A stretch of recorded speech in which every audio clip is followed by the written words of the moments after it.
السلام علیکم ورحمت الله وبرکاته. په نامه د اصغر صاحبزي پوښتنه یې کړې.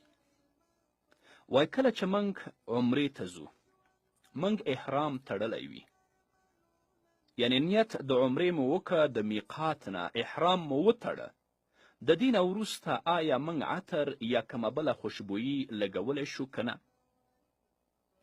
او دویمه پوښتنه یې دا کړې، که موږ احرام په خوشبوداره صابون باندې ومینځو او همدغه احرام خوشبویي واخلي، د ده خوشبویي ورکه نه شي، د دغه احرام استعمال څنګه دی؟ د احرام تړلو نه مخکې تاسو کولی شئ چې تیل او رانجه استعمال کړئ. احرام دې نه دی تړلی، کولی شئ چې خپل سر په تیلو باندې غوړ کړئ، کولی شئ چې خپلې سترګې په رانجو باندې تورې کړئ، او کولی شي چې ته خوشبویي هم استعمال کړي. اما کله چې تا احرام وتړه بیا د خوشبویي استعمال، د تیلو استعمال دا تا ته جایز نه دی.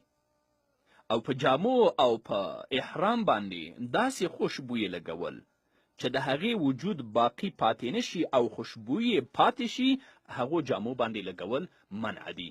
نو په داسې صابون باندې د احرام وینځل چې هغه ډیره خوشبویي لري او خوشبویي باقی پاتې وي، دا وینځل په کار نه دي. همدارنګه فقهاو لیکلي دي د محرم لپاره، یعنی چا چې د حج او یا د عمرې لپاره احرام تړلی وي، د عطار په دکان کې کیناستل او له هغه سره روغبړ کول دا جایز دي. احرام دې تړلی د حج لپاره او د عمرې لپاره د عطار دکان ته لاړې، هغه سره د ستړي مشي وکړل، هلته کېناستلې، شرعن په دې کې کومه ستونزه نشته، خو په دې شرط چې د محرم په بدن کې د عطرو ذات ونه لګیږي. او که چیرته له هغه سره د مصافحې یعنی د ستړي مشي او یا د کېناستلو له وجهې د عطرو او داسې نورو ذات یې په بدن ولګیږي، نو د زیات عطر په لګېدو سره دم او د کمو عطرو په لګېدو سره بیا صدقه واجبیږي.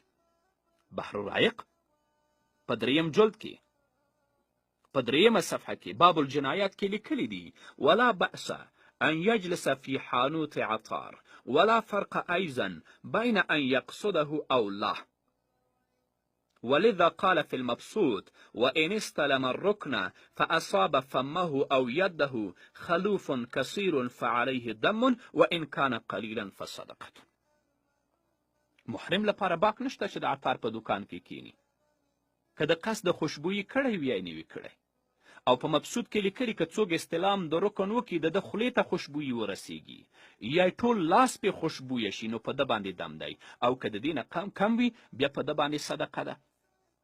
او همدغې مسئلې ته فتاوای هندیه په اول جلد کې 242 صفحه کې الباب الثامن فی الجنایات په اول فصل کې پوره وضاحت ورکړی.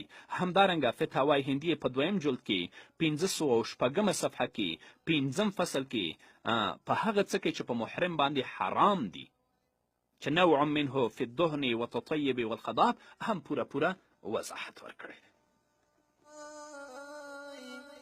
د ژوند د غنیم ګړي ارمانونه مې پوروي، د ژوند د غنیم ګړي ارمانونه مې پوروي، په ژوند کې چې یو څو ورځې میلمه پر مدینه وای، د ژوند د غنیم